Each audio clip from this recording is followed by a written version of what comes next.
શીશ ઝુકાવ્યું ને, બહુ સ્પષ્ટ તમને કહું, ગળું કપાય છતાં પણ એની ઉપર શ્રદ્ધા ઘટવી ન જોઈએ. શીશ કટે અગર ગુરુ મિલે તો સસ્તા માન.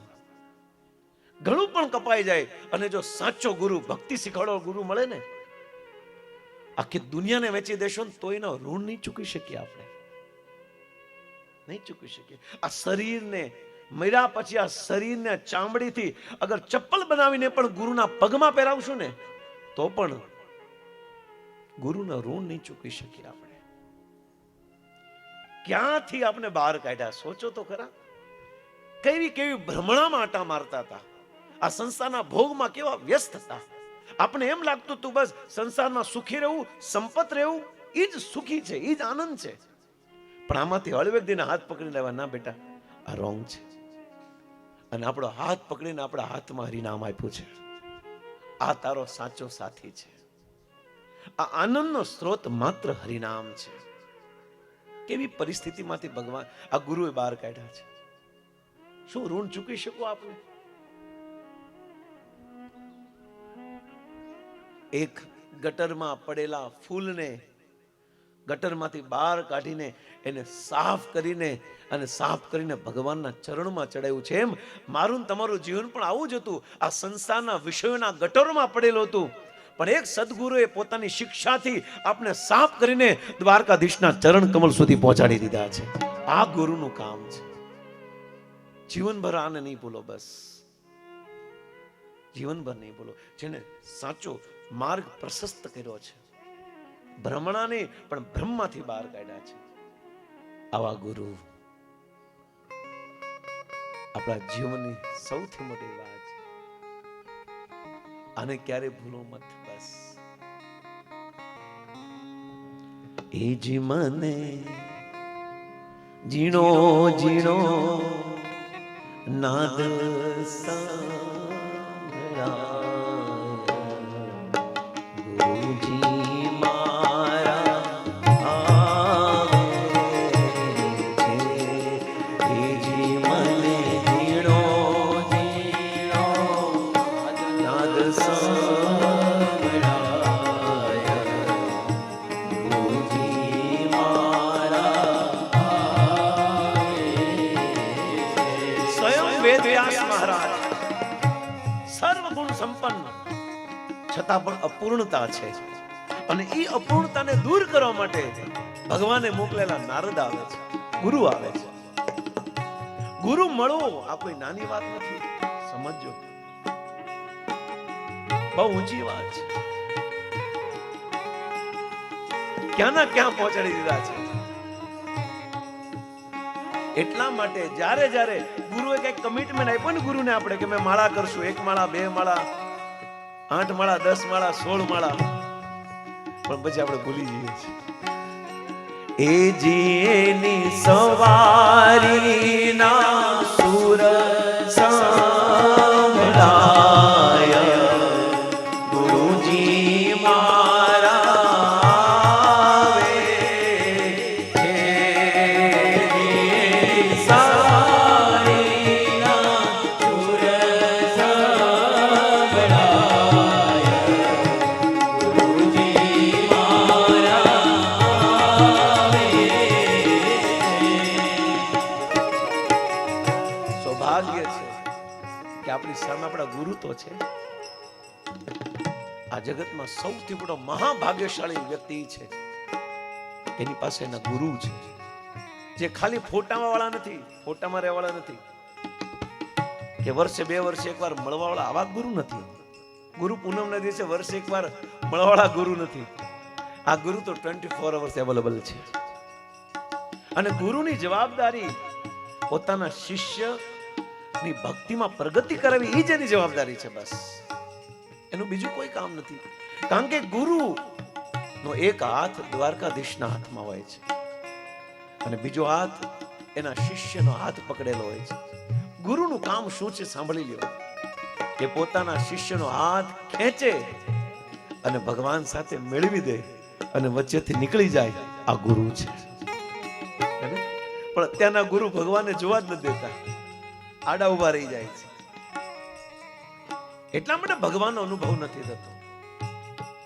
પણ જ્યારે કોઈ સાચો ગુરુ મળ્યો હોય અને આપણે એને કઈ કમિટમેન્ટ આપ્યો હોય કે અમે માળા કરશું, ભજન કરશું, ગીતા વાંચશું અને ભૂલી જઈએ અને ભૂલી ગયા પછી અંદરથી અવાજ આવે, એ જીએની સવારી ના સુર સંભળાય, ગુરુજી મારા આવે છે, એ જીએની સવારી ના સુર સંભળાય,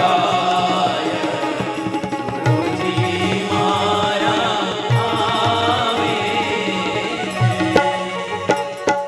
અને જો આ અવાજ સંભળાય તો સમજી લેવું જોઈએ કે આપણે શિષ્ય છીએ, અને અવાજને ઇગ્નોર કરીએ તો સમજી લેવું જોઈએ કે આપણે ખાલી લોકોને દેખાવા માટે એક ગુરુને ધારણ કર્યા છે. વેદવ્યાસ મહારાજ ની પાસે નારદ ગુરુ આવે છે, અને ગુરુ સૌથી પહેલા ઠપકો આપે છે. અને ગુરુ આપને પાછો આપણા માઇન્ડ પ્રમાણે ચાલતો એવો ગુરુ જોતો, ઠપકો આપવા વાળો નથી જોતો પાછો. આમ ન કરાય તો આપણે ગુરુ નથી ગમતા, આમ ન કરાય ગુરુ નથી ગમતા. કેટલી માળા કરો છો? 5? કેમ? તમે તો 16 કરતા હતા ને. બાળ તો બહુ ગમે, સમય વધારાનો તો ઘણો સમય વ્યતીત કરો છો, હરિનામમાં કેમ નહીં? ન ગમે એમ ગુરુ ઠપકો આપે છે. યથા ધર્મ દશ્ચ અર્થા મુનિવર્ય અનુકીર્તિતઃ ન તથા વાસુદેવસ્ય વર્ણન મહિમા અનુવર્ણિતઃ.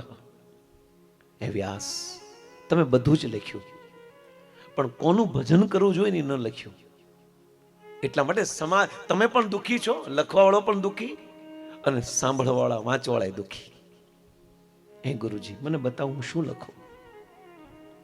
તમે વાસુદેવસ્ય મહિમા અનુવર્ણિત,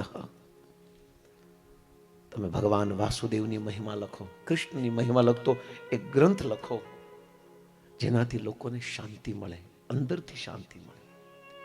અને ત્યારે વેદવ્યાસ મહારાજની છેલ્લી પુનાઈ, છેલ્લી કમાણી ભાગવત લખ્યું છે. અને ભાગવત લખ્યા પછી વેદવ્યાસ મહારાજ અંદરથી સંતુષ્ટ થયા છે. અને ભાગવત વાંચ્યા પછી લોકો પણ સંતુષ્ટ થયા છે. એનો ચહેરો દેખાણો છે ભાગવતમાં. આપણે જે પ્રતિબિંબમાં અરીસામાં મોઢા જોઈએ છે ને એ સત્ય છે જ નહીં. જો સત્ય હોય તો એ મોઢું એન્ડ સમય સુધી રહેવું જોઈએ. રહે છે. આપણે નાના હતા ત્યારે મોઢું અલગ છે, આપણે યુવા છે ત્યારે પણ મોઢું અલગ છે, અને ગઢા થવું ત્યારે પણ અલગ થઈ જશે.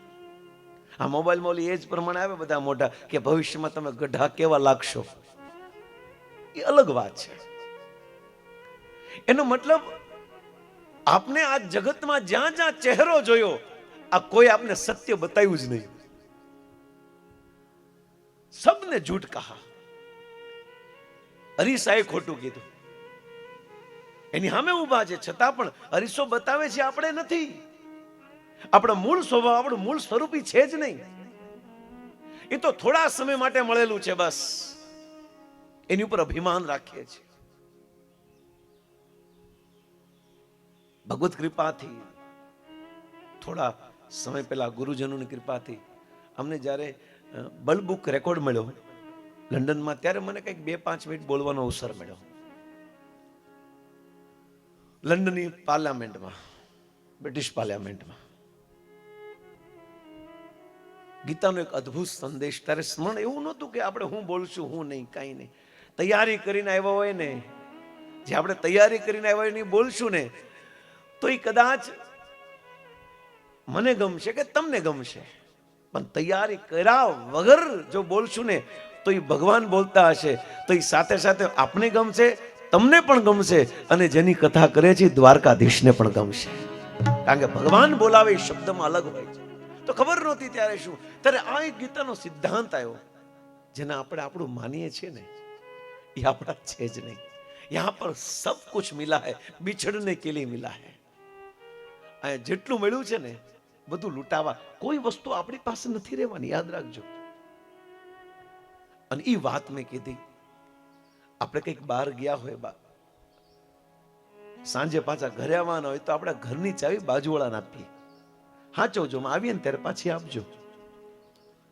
અને આપણે પાછા આવીએ ત્યારે લાવો ચાવી આપો, પછી આપણે દરવાજો ખોલીએ.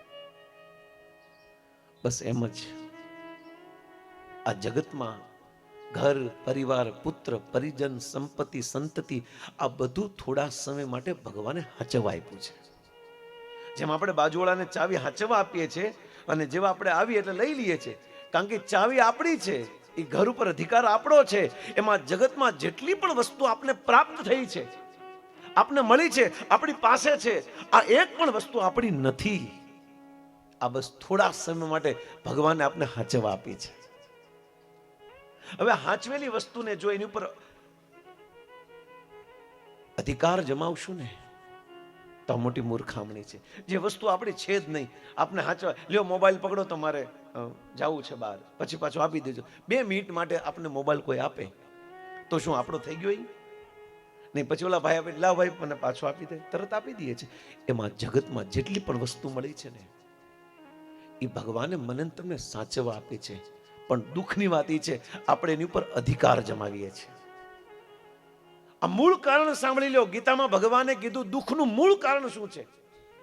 જે વસ્તુ થોડા સમય માટે આપણે સાચવવા આપી છે, એ વસ્તુ પર આપણે માલિકી જમાવી દીધી છે. આ મારું છે અને મૂકીશ નહીં. આ મોટા દુઃખનું કારણ બને છે. બસ. પણ સુખી કોણ છે? એને જેટલું મળ્યું છે એને ખબર છે કે આ મારું છે જ નહીં, અને આનો માલિક છે, ગમે ત્યારે લઈ લેશે, એટલે હું રેડી છું. આ મેન્ટાલિટી, આ માનસિકતા એક સાધુ ને વૈષ્ણવની છે. આ સિદ્ધાંત ગીતાનો છે. અધિકાર જ્યારે જમાવીએ છીએ ને ત્યારે હલવાઈ જઈએ છીએ આપણે. અધિકારમાં જમાવો બસ. એટલા માટે દુઃખ ક્યારે થાય? કોઈ વસ્તુ વહી જાય ત્યારે. પણ મળેલી વસ્તુ આપણી છે જ નહીં. એ તારા મોટા મોટા બંગલાને, મોટરને,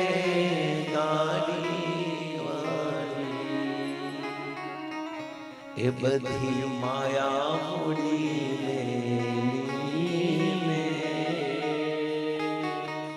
ખાલી હાથે જાવું પડશે.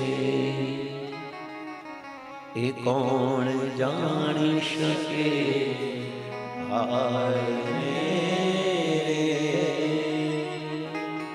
સવાર કાળ કેવો હશે. પ્લીઝ અભિમાન ન કરે. આ દુનિયામાં મળેલી કોઈ પણ વસ્તુ આપણી છે જ નહીં. સુખ અને દુઃખ આપણા કર્મની ઉપજ છે. આપણે દુઃખ નથી જોતું છતાં આવે છે કે નહીં? આ વડીલો બેઠા છે, બધાના ટાંગા હારા રે, બધાની ઈચ્છા હોય કે નહીં, છતાં વીઆઈ ગયા ને.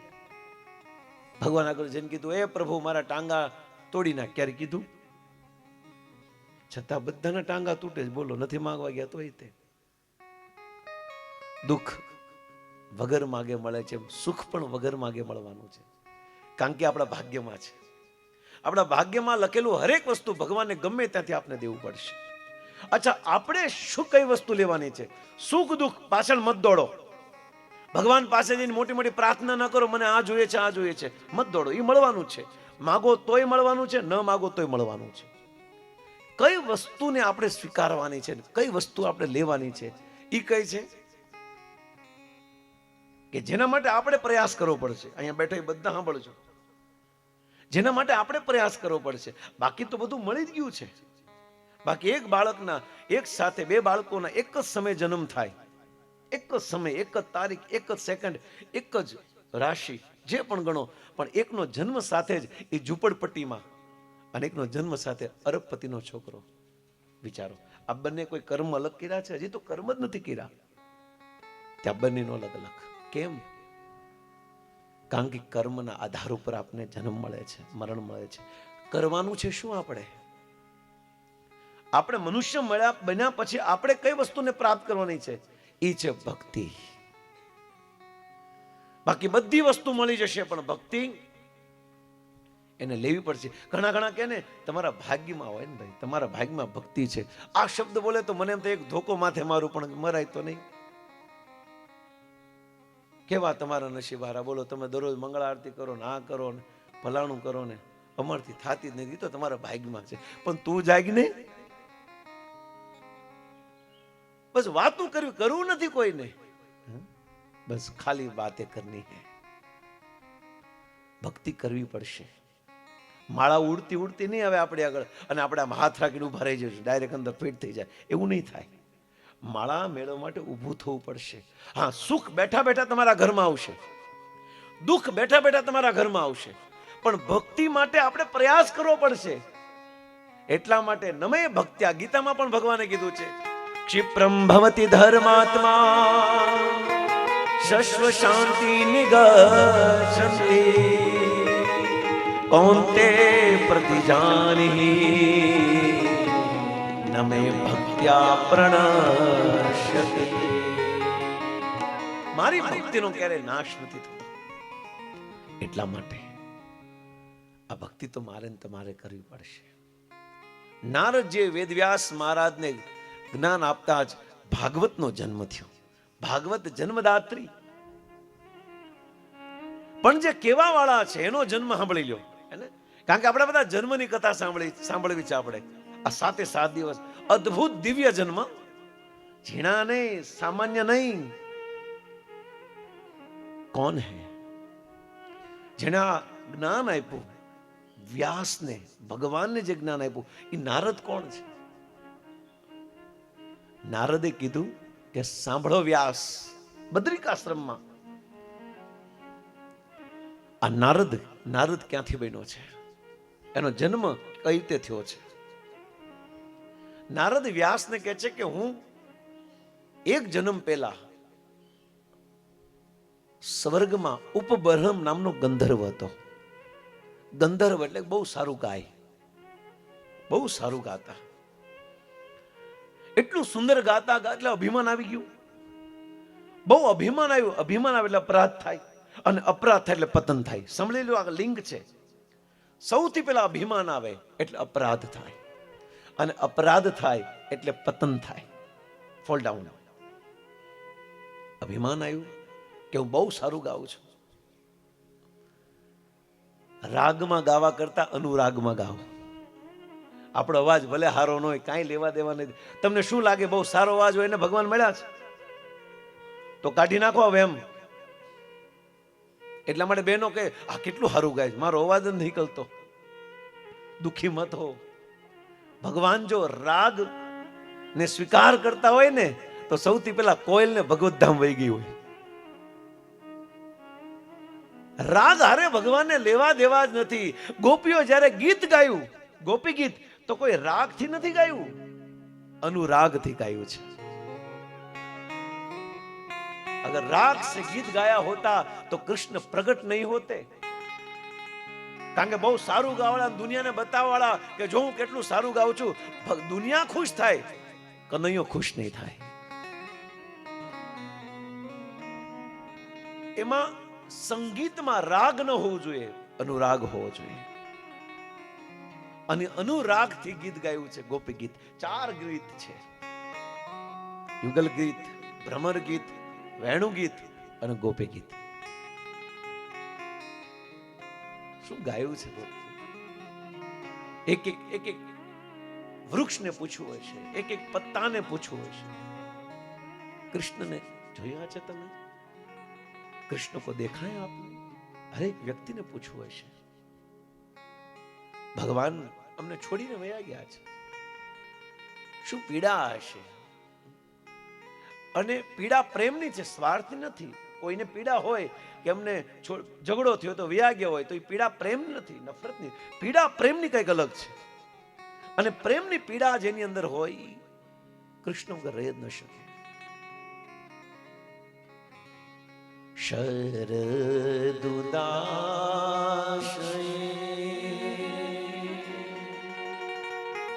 સાધુ જાત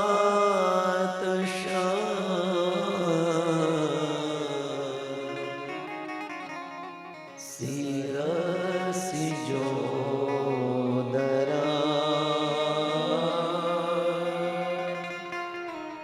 શ્રી મૃષાદૃશા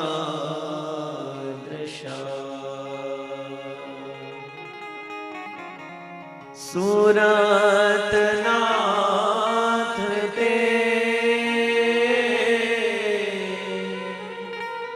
અશુલ્ક દાસિકા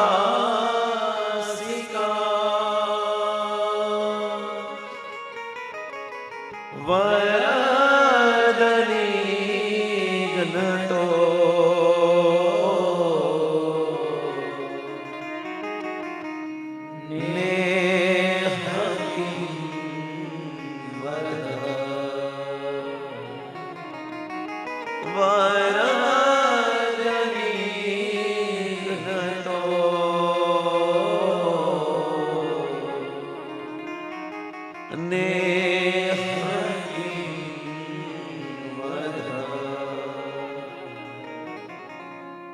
સંસારમાં જે પ્રેમના નામે નાટક કરી રહ્યા છે, પ્રેમ તો પ્રેમ છે જ નહીં.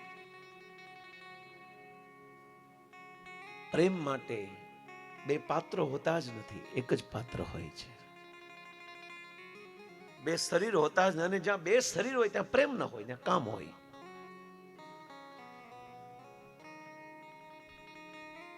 આ પ્રેમની પરિભાષા છે. અને આ પ્રેમને સમજવા માટે તો હજારો લાખો બહ ગયે કબીર. પ્રેમ પ્રેમ ક્યાં કરો, જાઓ યમુના કે તીર. એવો પ્રેમ છે. જાઓ એક બાર યમુનાના તટ ઉપર જાઓ. कृष्ण जहां से खो गए वहां से खोज शुरू हुई है. कृष्ण को खोजना नहीं है, कृष्ण में खो जाना है. बस कृष्ण खोजवाती नहीं મળે, कृष्ण के अंदर खो जाने से मिलते हैं. भगवान ने समझवाती, तत्वती समझवाती भगवान મળે છે. जन्म कर्म चमे दीवम एवं यो वेति तत्वतः. चौथो अध्याय. त्वक्त्वा देहम पुनर्जन्मम निति मामेति सो अर्जुन. શું સૌભાગ્ય મળ્યું છે, વિચારો તો ખરા. જેને ભગવાનની નજીક રહેવાનો અવસર મળ્યો છે, જેને ભગવાનનો સ્પર્શ કરવાનો અવસર મળ્યો છે, જેને ભગવાનના હરેક સ્વરૂપના અંગના દર્શન કરવાનો શુભ અવસર મળ્યો છે, જેને ભગવાનની લીલાને જોવાનો અવસર મળ્યો છે. આજ ભી અનેક સંત, અનેક ભક્તો આજે પણ વૃંદાવનમાં ભગવાનની આ બધી દિવ્ય લીલાને જોવે છે. આપને તો સામાન્ય લાગે વૃંદાવન, પણ આજે પણ ત્યાં સંતો કૃષ્ણની લીલાઓને જોવે છે, હસે છે, ક્યારેક રડે છે, ક્યારેક ક્યારેક પાગલ થઈ જાય છે, ક્યારેક ક્યારેક પોતાના માથાને જમીન સાથે ઘસે છે, પોતાના માથા પછાડે છે. આ ક્રિયાને આપણે નહીં સમજી શકીએ, અને સમજવા માટે આપણે આપણા બુદ્ધિના લેવલને ઊંચું લાવવું પડશે. भगवान को समझने के लिए एक साचा शुद्ध भक्तनी जरूर है, जो प्रेमी हो. प्रेम करवो होय तो प्रेमी भक्तों संग करो बस. અને જેણે જેણે પ્રેમી ભક્તોનો સંગ કર્યો છે એને જ ભગવાન સાથે પ્રેમ થયો છે.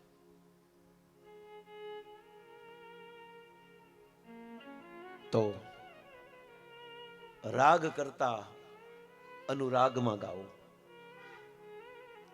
ગોપીએ ગીત ગાયું નથી, પણ કૃષ્ણ માટે રડી છે ગોપી. આ કોઈ સામાન્ય તો નથી. જે વ્રજની ભૂમિમાં જન્મ લેવા માટે શિવજી પણ દ્વારપાલ બની ગયા છે. શિવજી પર્વત બની ગયા છે, નંદીશ્વર પર્વત. એ વ્રજમાં ભગવાનના દર્શન કરવા માટે, બ્રજમાં કૃષ્ણની લીલાને જોવા માટે બ્રહ્માજી भी પથ્થર બન ગયે.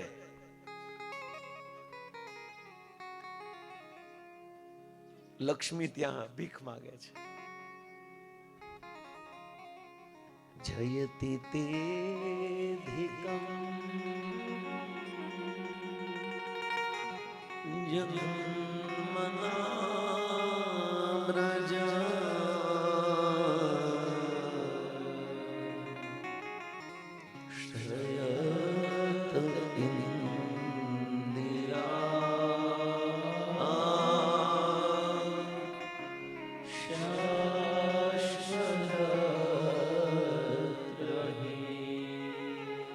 શયત ઇન્દિરા, ઇન્દિરાની લક્ષ્મી.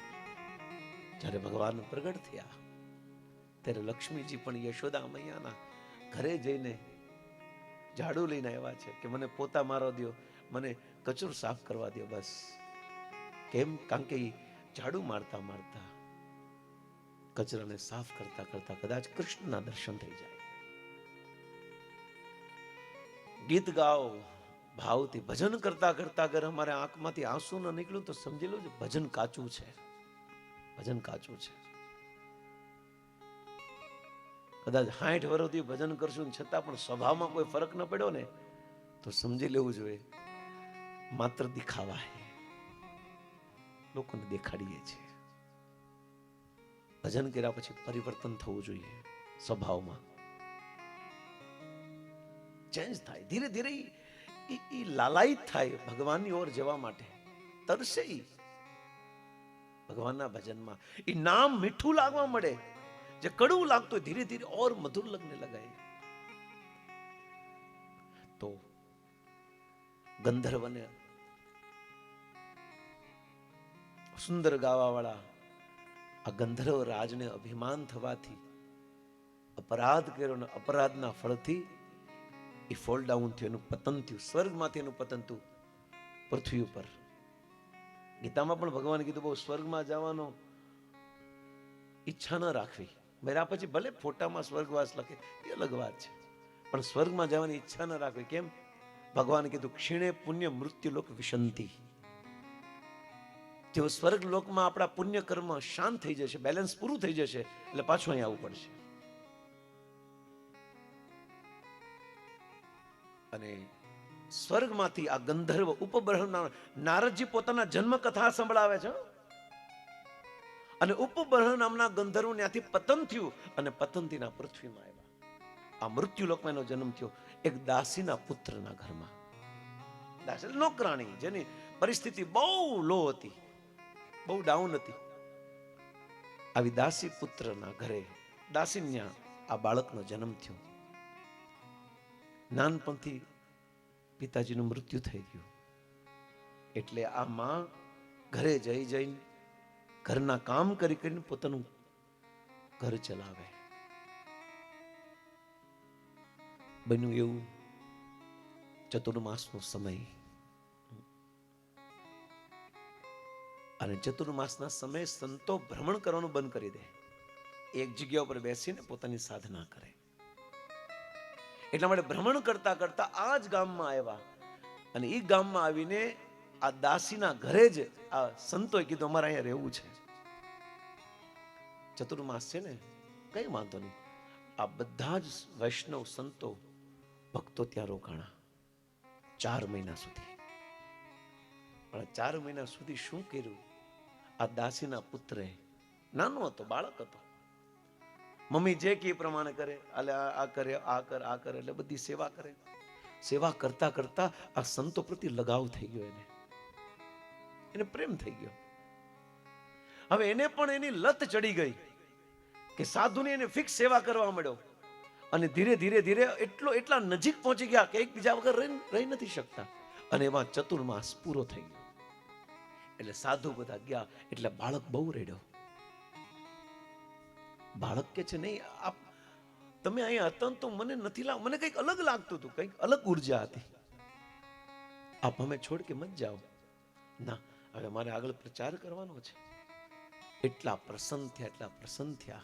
આ સાધુ આ બાળકની સેવા જોઈને એને પોતાનું ભોજન જે હતું ને, પ્રસાદ, આ પ્રસાદમાંથી એઠું એમને આપ્યું, પોતાનું જૂઠું આપ્યું આ દાસી પુત્રને. અને એને જેવું ખાધું તો સુખદેવ ગોસ્વામી સુદજીએ એલાન કર્યું. શું થયું? ઉચ્છિષ્ટ લેપાન અનુમોદિતો દ્વિજા શક્રન ભુંજે તદપાદ કિલ્બિષઃ એવં પ્રવૃત્રશ વિશુદ્ધ ચેતસ સ્વધર્મ એવાત્મરુચિ પ્રજાયતે. બહુ સરસ શ્લોક છે આ. ઉચ્છિષ્ટ લેપાન અનુમોદિત દ્વિજો. એક બાળક જે માના ગર્ભમાં એનું જે નિર્માણ થઈ રહ્યું છે એના માટેનો મહાપ્રસાદ શું છે? એ બાળક માટેનું ભોજન શું છે? પહેલું સાત્વિક. जब तक काले पण कीधु जब तक मां गर्भवती बने और जब तक बालक का जन्म न हो तब तक मां तमोगुणी आहार से दूर रहे, दूर रहे. અને એ જે ભોજન કરે, જે પણ પ્રસાદ લે, એ ઠાકુરજીને ભોગ લાગેલો હોવો જોઈએ. બસ વિધાઉટ ઓનિયન ગાર્લિક ઠાકુરજીને ભોગ લાગેલો હોવો જોઈએ. આ શરત છે. એક શુદ્ધ આત્માને જ્યારે આપણા ઘરમાં લાવે છે ને, તો એના માટેની કંઈક મહેનતો છે, કંઈક પ્રયાસો છે. આ ક્રિયા, આ યોજના, આ ઘટના એસે નહીં બની હે. આ બાળકના કર્મ પણ પુકારે છે આ કે નહીં, મારે શ્રેષ્ઠ બાળક બનવું છે. બસ મારે હવે નથી આ માના ઘરમાં 9 મહિના સુધી ઉલટા લટકવા નથી આવું. મારે પ્લીઝ મારા મા બાપ, મારા પરિવાર, મને એવો રસ્તો આપજો કે બીજી વાર મારે આ ચક્રમાં આવવું ન પડે. આ જવાબદારી છે. એના માટે સાત્વિક આહાર, શુદ્ધ આહાર અને ભગવાનને ભોગ લાગેલો પ્રસાદ. જ્યાં સુધી બાળકને જન્મ ન આપો ત્યાં સુધી પ્રસાદ ભગવાનને ભોગ લગાવ્યા વગરનું ખાવું જ ન જોઈએ. કદાચ ગમે એટલે આપણી પ્રિય વસ્તુ ભલે હોય. પાંડુરંગ દાદા સ્વાધ્યાય પરિવારમાં આ શ્લોકો કહેતા, તેષામ તોઘમ પાપમ પચંતી આત્મ કારણાત. જે વ્યક્તિ ભગવાનના ભોગ લગાવી નથી ખાતા એ પાપ ખાય છે. અને બોલે ભોગ જે ખાય, ભગવાનને લગાવ્યા વગર, ઓફર કર્યા વગર જે ખાઈએ છે ને, એ આપણે આપણા બાળકના પાપનું નિર્માણ કરી રહ્યા છે. એટલે પ્લીઝ આપણે પ્રસાદ, ઉચ્છિષ્ટ લે, પાન, એઠું ખાધું, ઉચ્છિષ્ટ લે, એઠું. ભક્તિમાં પ્રગતિ કરવા માટે 3 રસ્તા છે: ભક્તપદ જલ, ભક્તપદ રજ અને ભક્ત ભુક્ત ઉચ્છિષ્ટ. 3 વસ્તુ. એક સંતોના ચરણની રજ, આમાં બહુ મોટી તાકાત છે. બીજું, એક ભક્તોના ચરણ ધોઈને જે જળ છે, આમાં તાકાત. અને ત્રીજી વસ્તુ, જે સંતો, વૈષ્ણવ, શુદ્ધ ભક્તો જે ભોજન કરે છે ને, આ ભોજનનું એઠું. આ દુનિયામાં સૌથી વધારે આપને જેની પ્રતિ ન ગમે, હું એઠું કેમ ખાવ? આ ઉચ્છિષ્ટની વાત શાસ્ત્રમાં કરી છે, ભાગવતમાં કરી છે કે આ દાસીના પુત્રે એ સાધુનું એઠું ખવડાવ્યું. એઠું ખાતા જ વિશુદ્ધ ચેતશ સર્વ પાપ કિલ્બિશ. એક જ સેકન્ડમાં એના જેટલા પાપ હતા એ બધા નષ્ટ થઈ ગયા. જે બાળકને આ સંસારમાં લાવવાના છે ને, એ આવે એની પહેલા પ્રસાદ ખાઈને એ બાળકના બધા પાપ સાફ કરી નાખવા જોઈએ. આ શરત છે, એક માની જવાબદારી છે.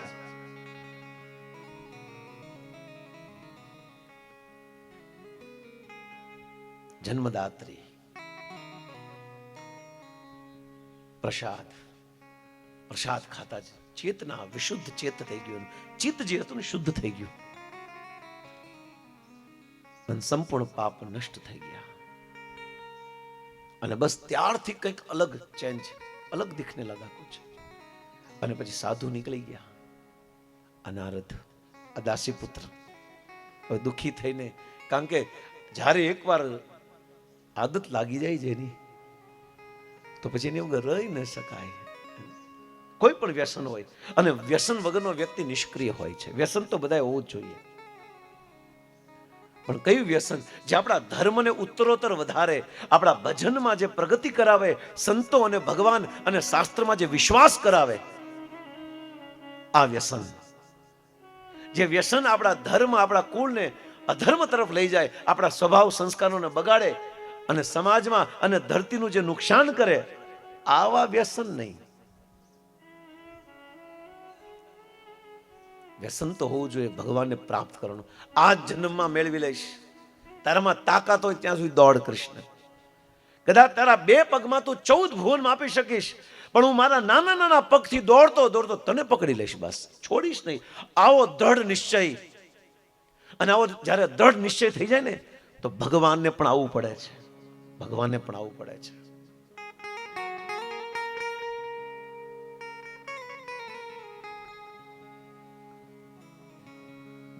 એટલા માટે પ્રયાસ કરીએ આપણે. ખબર નથી આગલો જન્મ ક્યાં મળે,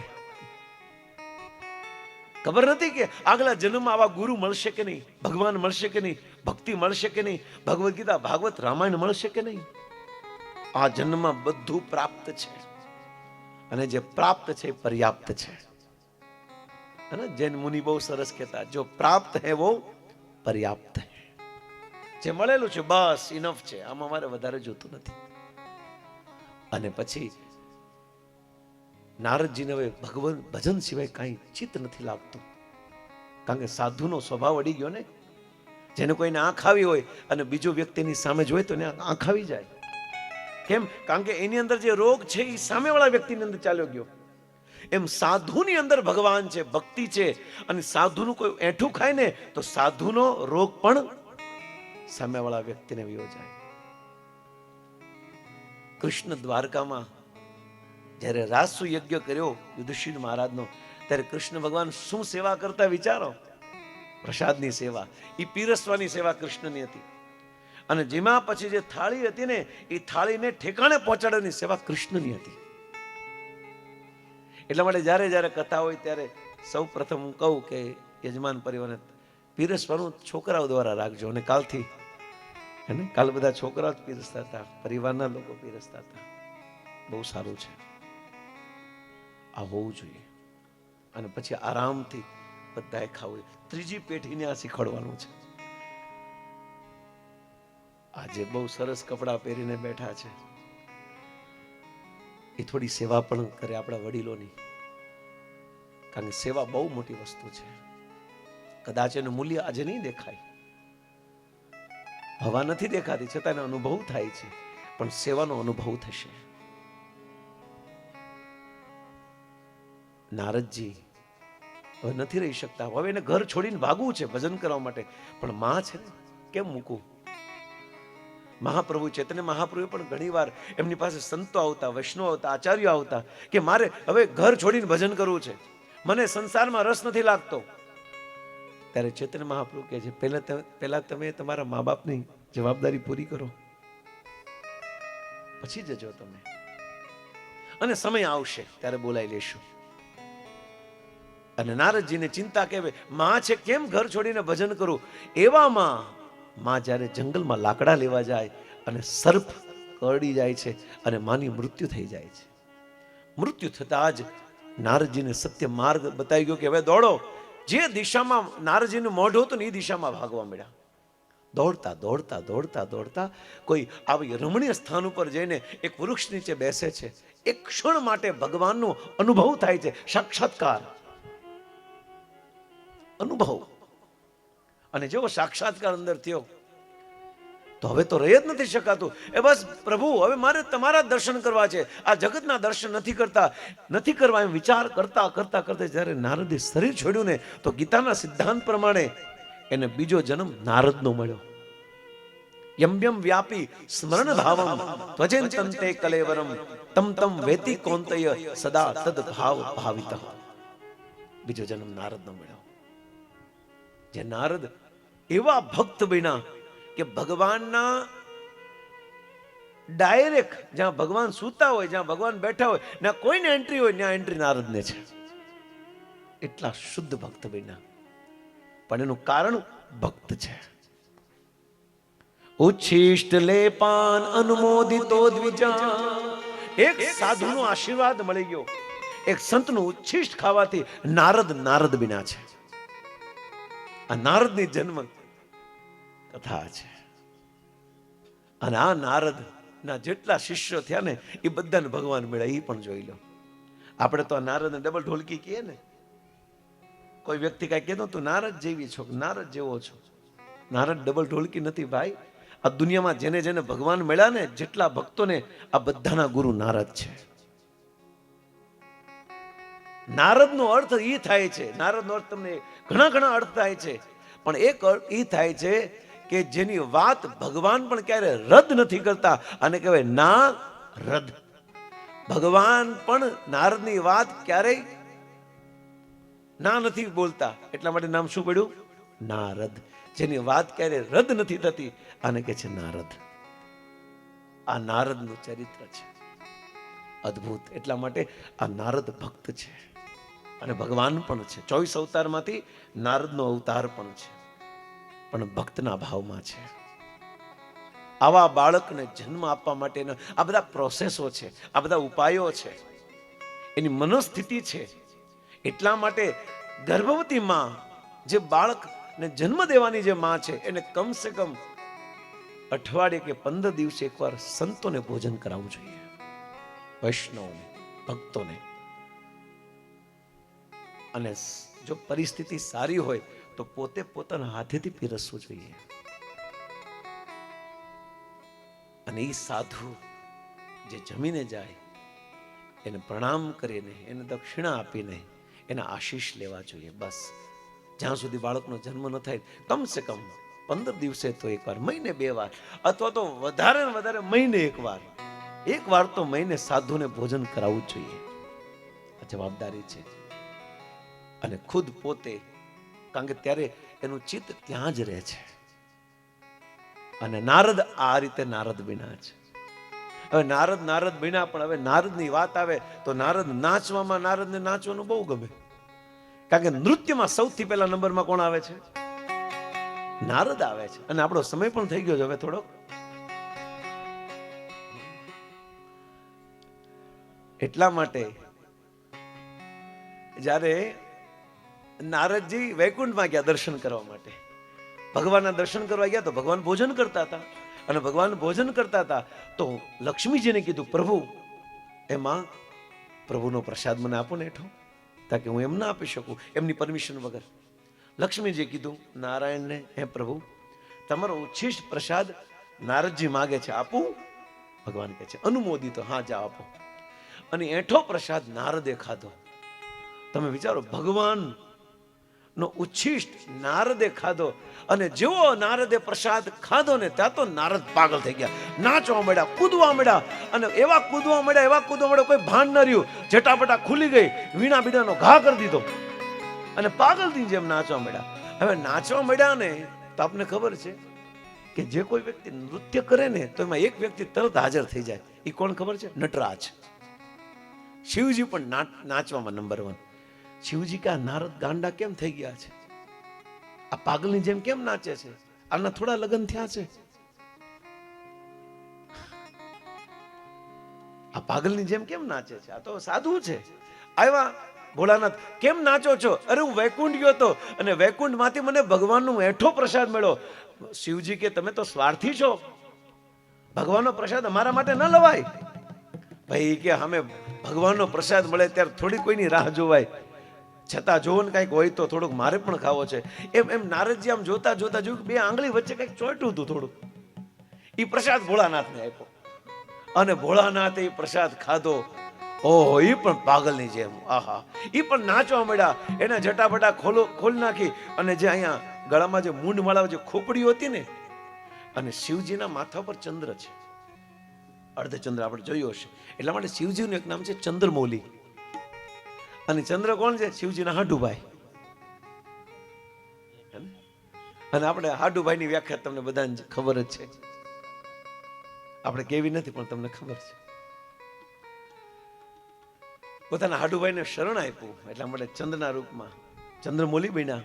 અને ચંદ્રમાંથી અમૃત નીકળે. તમને બધાને ખબર છે ચંદ્રમાં શું નીકળે? અમૃત. અને નારદ નાચે છે ને તો એ અમૃતના ટીપા એ ઓલી ખોપડી ઉપર પડે છે. અને ખોપડી ઉપર પડે છે તો ખોપડી જીવિત એની નાચવા મળે છે. કીર્તન જામી ગયું, જોરદાર કીર્તન જામી ગયું. અને કીર્તન કરતા કરતા ખબર પડી પાર્વતીજીને કે આવ્યા કેમ નહીં? આ ગયા છે તો ક્યાર ના આવ્યા કેમ નહીં? આવ્યા પાર્વતીજી અને આ તો નાચે છે શિવજી. પાર્વતીજી કે શું કરો છો તમે? હવે સાંભળે જ નહીં, કારણ કે ભગવાનનો પ્રસાદ ખાધો. કોના ઠેકાણે હોય મન? પાગલની જેમ નાચે. પાર્વતીજી કે તમને કહું છું, સાંભળે નહીં. નારદને ખબર પડી પાર્વતી બેન આવ્યા છે. નારદે હળવેક દિન કીધું ઘરવાળી આવી, શાંત થઈ જાઓ. અને શિવજીને ખબર પડી, હા બોલો બોલો, આ શું કરો છો? કે જો નારદજી વૈકુંઠથી પ્રસાદ લાવ્યા છે એટલે લીધો. અને પ્રસાદ દેતા મારી અંદર એની એનર્જી આવી ગઈ. અચ્છા. અને ત્યારે પાર્વતીજીએ કીધું, હે ભોળાનાથ, મેં તો તમને મારા પતિ માન્યા છે, હું તમારી અર્ધાંગીની છું. ભગવાનનો પ્રસાદ એકલા એકલા કેમ ખાઈ ગયા? મને ન દેવો જોઈએ. પણ એ કે મને થોડોક મળ્યો તો જે મળ્યો હોય એમાંથી અડધો મારા માટે રાખવો જોઈએ. આ જગન્નાથપુરીમાં જગન્નાથજી પ્રસાદ કેમ લે છે એની સ્ટોરી છે. આ 24 કલાક ને રાત્રે 1 વાગે ભોજન લાગે, 56 ભોગ લાગે. કેમ લાગે એની આ સ્ટોરી છે. એનું કનેક્શન નારદ આરે છે. પાગલની જેમ નાચે છે, બધા જ નાચવા મળ્યા. પાર્વતીજીને ખોટું લાગ્યું કે આ પ્રસાદ તમને એકને કેમ મળ્યો. પાર્વતી ડાયરેક્ટ ભગવાનને બોલાવ્યા, પ્રભુ પ્રગટ થાવ, શું થયું? આવો સ્વાર્થ તમે કેમ કર્યો? તમે પ્રસાદ કેમ નારદ અને શિવજીને જ આપ્યો, અમને કેમ નો આપ્યો? ભગવાન કહે છે ઠીક છે પાર્વતી, જા, આજથી હું પ્રતિજ્ઞા લઉં છું કે મારો પ્રસાદ ખાલી શિવજી અને નારદ પૂરતો નહીં લે, આખી દુનિયાને પ્રસાદ મળશે. તો પાર્વતીજી ક્યાં? આખી દુનિયાને? હા, હું જગન્નાથના રૂપમાં આવીશ અને જગન્નાથ ભગવાનના રૂપમાં આવીને હું 24 કલાક ભોજન ખાશ અને આ ભોજન આખા ગામમાં વેચાશે. આ શરૂઆત ત્યાંથી થઈ છે. અને પછી નાચ્યા છે, ખૂબ નાચ્યા. તો હવે એ ભગવાન શિવજી નાચતા હોય, પાર્વતી નાચતા હોય, ખુદ ભગવાન નાચતા હોય, તો આપણે કેમ બેઠા છે? હાલો આપણે પણ ઉભા થઈને નાચી લઈએ.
हरे कृष्ण हरे कृष्ण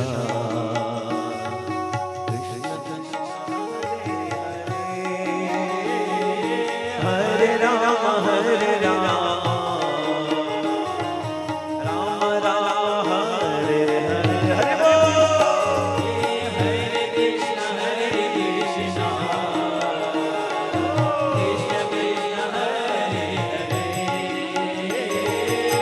हरे राम राम राम हरे हरे कृष्ण कृष्ण कृष्ण हरे हरे हरे राम राम राम हरे हरे हरे कृष्ण कृष्ण कृष्ण कृष्ण हरे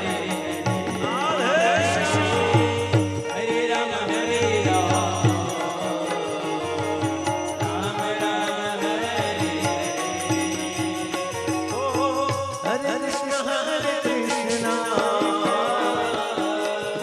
कृष्ण हरे हरे ओ हरे राम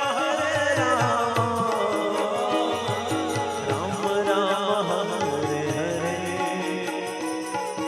हरे कृष्ण कृष्ण कृष्ण कृष्ण हरे हरे हरे राम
सावली सूरत पे मोहन दिल दीवाना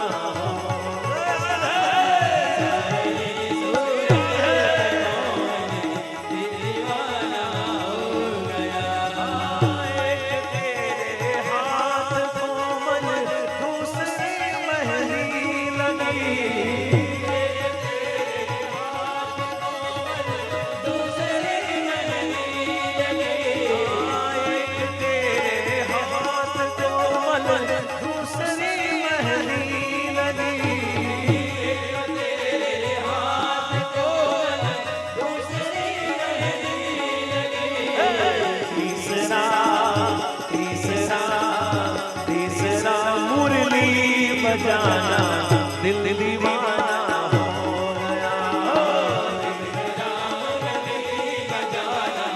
दिल दीवाना हो गया सावली सूरत पे मोहन दिल दीवाना हो गया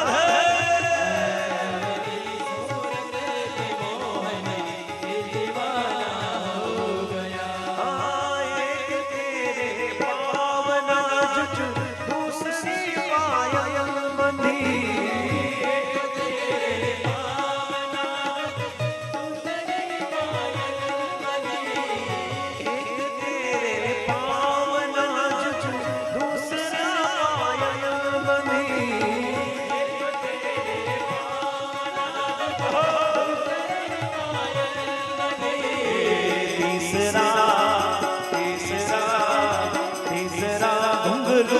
बजाना दिल दीवाना हो गया दिल दीवाना हो गया सावली सूरत पे मोहन दिल दीवाना हो गया सावली सूरत पे मोहन दिल दीवाना हो गया एक तेरे भोग छप्पन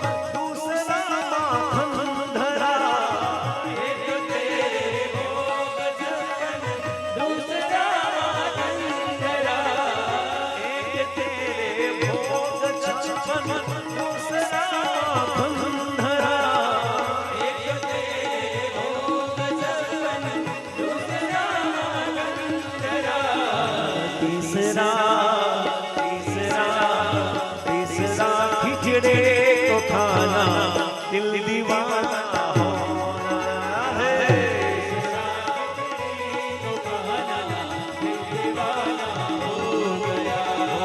सावली सूरत पे मोहन दिल दीवाना हो गया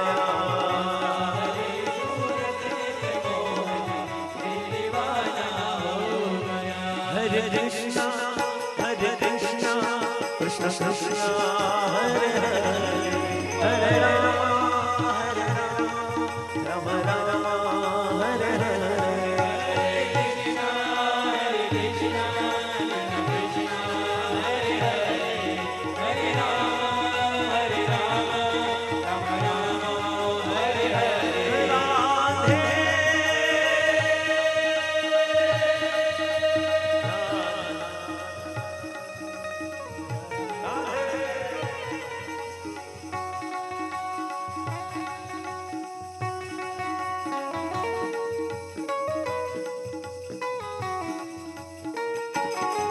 राधा राधा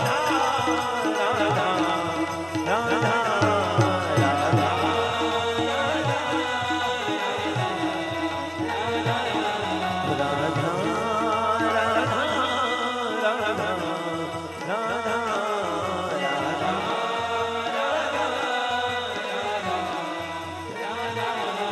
जय जय राधा श्री राधा श्री राधा राधा राधा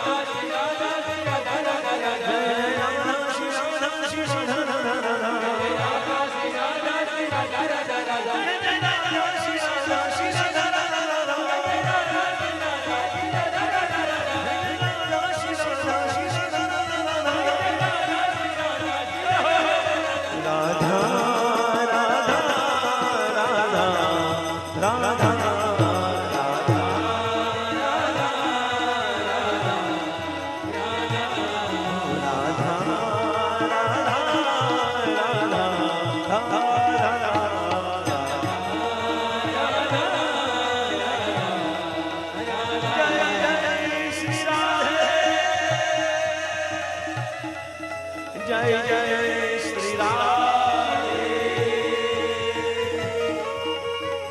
જય જય શ્રી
નારદ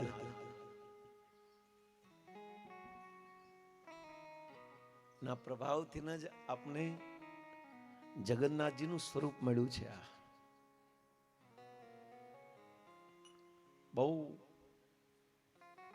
સાવધાનીથી સાંભળીએ કે આપણે જ્યાં ભગવાનના જગન્નાથનું જે સ્વરૂપ મળ્યું છે ને એનું કારણ નારદ છે. જો નારદ ન હોત તો કદાચ આપને આવું અદ્ભુત પ્રેમમય, રસમય, આનંદમય આ સ્વરૂપના દર્શન ન થયા હોત. એટલા માટે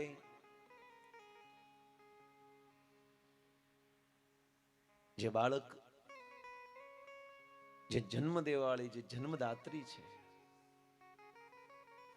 એની જવાબદારી છે કે ભગવાનનો પ્રસાદ જ ખાય અને ભક્તના આશીર્વાદ પ્રાપ્ત કરે. અને આ વાત કદાચ સ્મરણ હોય ત્યાં સુધી શિક્ષાપત્રી ના 58મા શ્લોકમાં પણ આનું વર્ણન છે. હરેર વિધાયમ હરેર વિધાય નૈવેદ્યમ ભોજ્યમ પ્રસાદિક તત કૃષ્ણ સેવા પરિપ્રીત્યા ભવિતવ્યમ ચ તે સદા.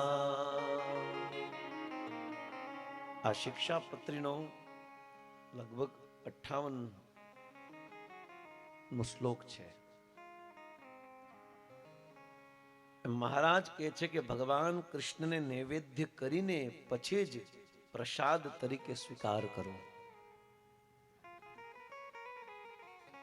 અને જે આત્મનિવેદી જે ભક્ત વૈષ્ણવ છે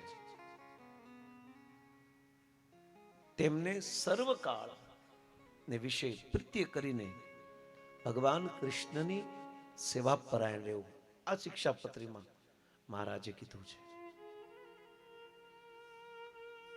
હરેર વિધાય નૈવેદ્યમ, જે નૈવેદ્ય છે આપણે એકદમ ગુજરાતી ભાષામાં નિવેદ, પણ એ સંસ્કૃતની ભાષા છે નૈવેદ્યમ, નૈવેદ્યમ. હરેર વિધાય, જે વિધિ વિધાન દ્વારા હરિ કૃષ્ણને ભોજ્યમ પ્રસાદિકમ તતઃ, પછી શ્રી કૃષ્ણ સેવાત પરે. બહુ સ્પષ્ટ છે શિક્ષાપત્રી, બહુ સુંદર છે. ગીતામાં પણ ભગવાન કે છે પત્રમ પુષ્પમ ફલમ તોયમ યોમે ભક્ત્યા પ્રૈક્ષતિ તદહમ ઉપેતમ અસ્નામી પ્રય આત્મનઃ. નારદ બની ગયા છે. કેમ નારદ બન્યા એ આપને કથા ભાગવતમાં મળે છે. અને પછી સૂતજીએ ને પ્રશ્ન પૂછ્યો કે પ્રભુ, ભગવાન કૃષ્ણ ગયા પછી પાંડવોનું શું થયું?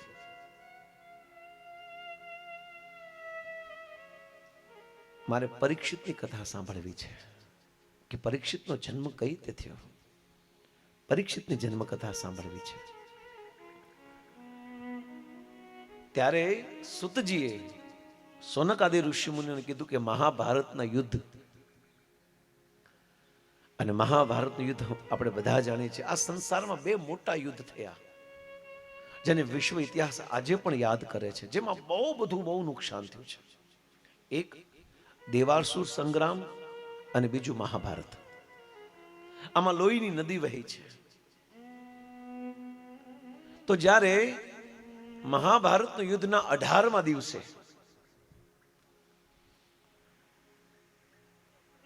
યુદ્ધ જીતી ગયા હતા પાંડવો, પણ ત્યારે આ રાજ્ય છોડવાની બીકે, આ ખુરશી છીનવાઈ જાય એના ડરથી દુર્યોધન પાણીની અંદર જઈને તપસ્યા કરવા લાગ્યો. જો આ જગતમાં તપસ્યા તો આપણે બધા કરીએ છીએ, આ સાંભળવું કલિયુગની સૌથી મોટી તપસ્યા છે. અને તપસ્યા કરવા બેસી ગયા, આંખ બંધ કરીને પાણીની અંદર. હવે મહાભારતનો 18મો દિવસ, બધા જ કૌરવ મૃત્યુ પામ્યા, ખાલી એક રાજા બાકી હતો. અને એવો નિયમ છે, રાજા મર્યા પછી જ રાજ્ય પ્રાપ્ત કરી શકાય. એટલા માટે ભગવાન કૃષ્ણે બહાર ઉભા રહીને પાણીની અંદર દુર્યોધને કીધું, દુર્યોધન તું બહાર આવી જા અને બહાર આવીને આ યુદ્ધને સમાપ્ત કર, કારણ કે તું એકલો વૈધો છો. તું જેના બળ ઉપર યુદ્ધ કરવા આવ્યો હતો ને એ બધા આવી ગયા, હવે તું માત્ર એકલો વૈધો છો. દુર્યોધન કે એટલે જ હું હંતાઈ ગયો છું.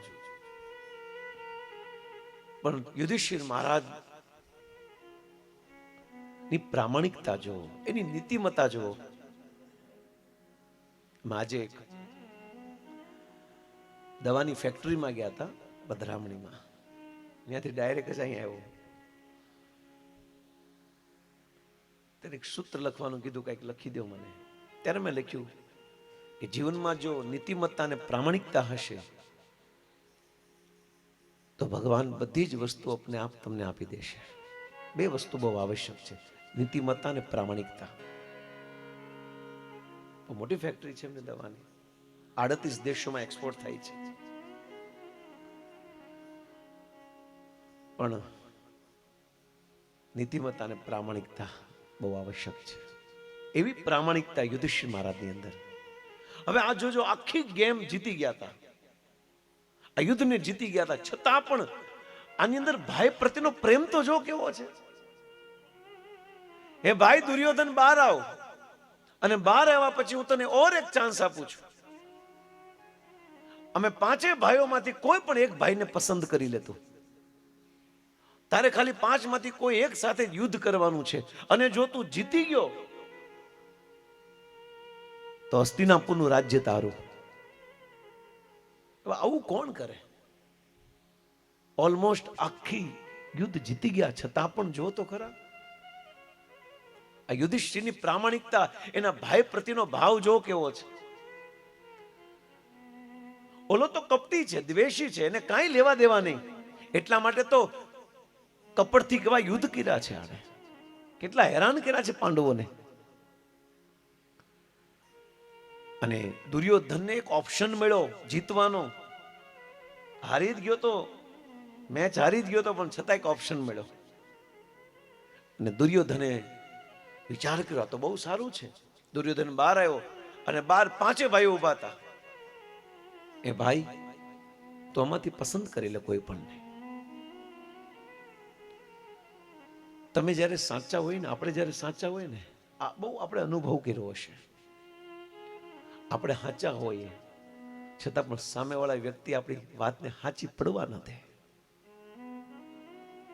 આપણે 100% સત્ય છીએ, આપણે ખોટું નથી કર્યું, છતાં પણ સામેવાળાનો સમૂહ મોટો છે, એનું વજન પણ મોટું છે, એનો ભાર પણ વજન છે, એના શબ્દમાં પણ વજન છે. એટલા માટે આપણે સત્ય હોવા છતાં પણ આપણે દબાઈ જઈએ છીએ.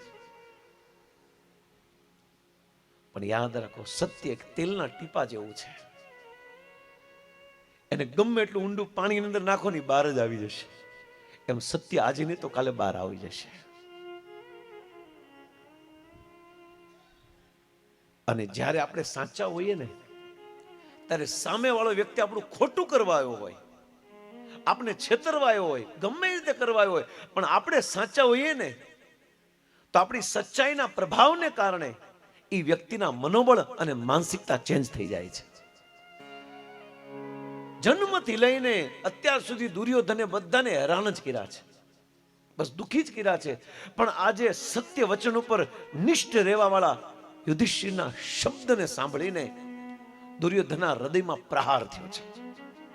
આ કપટી હૃદય શાંત થયું છે, જે હંમેશા બીજાનું ખોટું કરીને પડાવીને કોઈને હેરાન કરીને જીવવા વાળો આ દુર્યોધન જ્યારે એના સત્યનો સામનો થયો ને ત્યારે દુર્યોધનને સચ્ચાઈની ખબર પડી અને અચાનક એનું હૃદય બદલી ગયું, એના વિચારો બદલાઈ ગયા. ગમે એવા વ્યક્તિ આપણી પર ગમે એવા હાવી થઈ જાય પણ સત્યને ન છોડવું જોઈએ. સત્યનો વિજય તો થશે જ, અને અસત્યનો માર્ગ થોડા સમય માટે સારો લાગશે પણ આગળ જતા આપણે બહુ નુકસાન કરશે. દુર્યોધન ની અંદર કોણ જાણે કેવી બુદ્ધિ આવી ગઈ.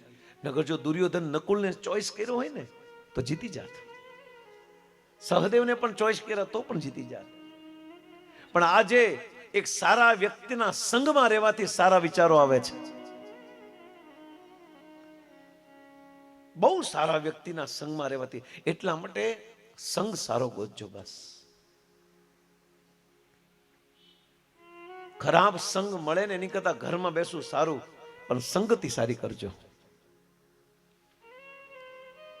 અને આ સંગતિનો પ્રભાવ જો યુધિષ્ઠિરના શબ્દના સંગતિ, અને સંગતિનો મતલબ નહીં સાથે ફરવા જાવું, સાથે રહેવાથી સંગતિ થાય નહીં.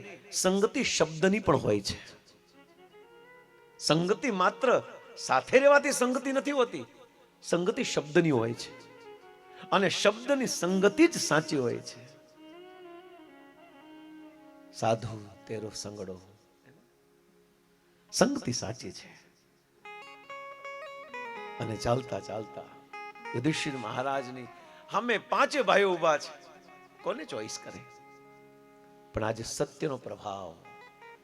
આપણે વરાછા કે કતારગામના રિક્ષા હોય ને, રિક્ષા પાછળ પણ એક શબ્દ લખ્યો છે, વાંચ્યો છે, સત્ય પરાજિત. સત્ય પરેશાન હો सकता है पर સત્ય પરાજિત નહીં. સત્યના માર્ગ પર ચાલવામાં બહુ કઠિનાઈ છે, પણ હારશે નહીં. આજ નહીં તો કાલે જીત એની થશે. બાકી તકલીફ તો છે જ. એને પછી એની રિક્ષામાં એવું પણ લખ્યું, જો બકા એને તકલીફ તો રહેવાની છે, એવું લખ્યું, આપણે વાંચ્યું હશે. પણ એને ક્યાં ખબર આ બકીને કારણે બકો તકલીફમાં છે. આ બકી ક્યાં હક લેવા દે છે? એટલે બિચારા જો બકા તકલીફ તો રહેવાની છે. પાંચે ઓપ્શન એની સામે, ને પાંચે ઓપ્શનમાં યુધિષ્ઠિર મહારાજ મોટા છે, એની સાથે યુદ્ધ ન કરાય. અર્જુન નહીં ચાલે, સહદેવ નકુલ નાના છે, યુદ્ધ કોની સાથે કરીશ? ભીમ સાથે. પાંચેમાંથી જો આ બુદ્ધિ ઉજાડી અને બંનેનું ભયંકર યુદ્ધ થયું, ભયંકર યુદ્ધ થયું. દુર્યોધન મરે નહીં. બહુ પ્રયાસ કરે, બહુ પ્રયાસ કરે, દુર્યોધન મરે નહીં. ને વારા ઘડીએ ભીમ કૃષ્ણની સામે જોવે, એ કનૈયા કઈક કરીને. ત્યારે ભગવાને ઈશારો કર્યો સાથળ પર કે અહીંયા પ્રહાર કર. કેમ? આપણે બધા જાણીએ છીએ, ગાંધાર નરેશ, ગાંધાર નરેશની પુત્રી ગાંધારી, એના લગ્ન હસ્તિનાપુરના રાજા ધૃતરાષ્ટ્ર સાથે નક્કી થયા. અને જ્યારે નક્કી થઈ ગયા, અને જ્યારે ગાંધારીને ખબર પડી કે મારો પતિ આંધળો છે, એને પણ પોતાના આંખ ઉપર પટ્ટી બાંધી દીધી કે હંમેશા હું મારા પતિ કરતા એક કદમ પાછળ રહીશ, આગળ નહીં. અત્યારે તો સમાન હાલવાનો અત્યારે તો નારો છે, સામાન કરતા પણ આગળ વધવાનો નારો છે. ઓકે, પણ શાસ્ત્ર તો આ કહે છે કે પતિના કદમ કરતા એક કદમ નીચે પાછળ હોવું જોઈએ. અને એનું ચરિત્ર રામાયણમાં જોવો. સીતાજી હંમેશા રામની પાછળ જ ચાલ્યા છે, અને કળિયુગમાં બિચારો ઓલી આગળ ભાગતી હોય ને વાહ ઇન્સર્ટ કરતો ઊભી રહે, હું ઉતાવળ છે તને. ફરક એટલો છે.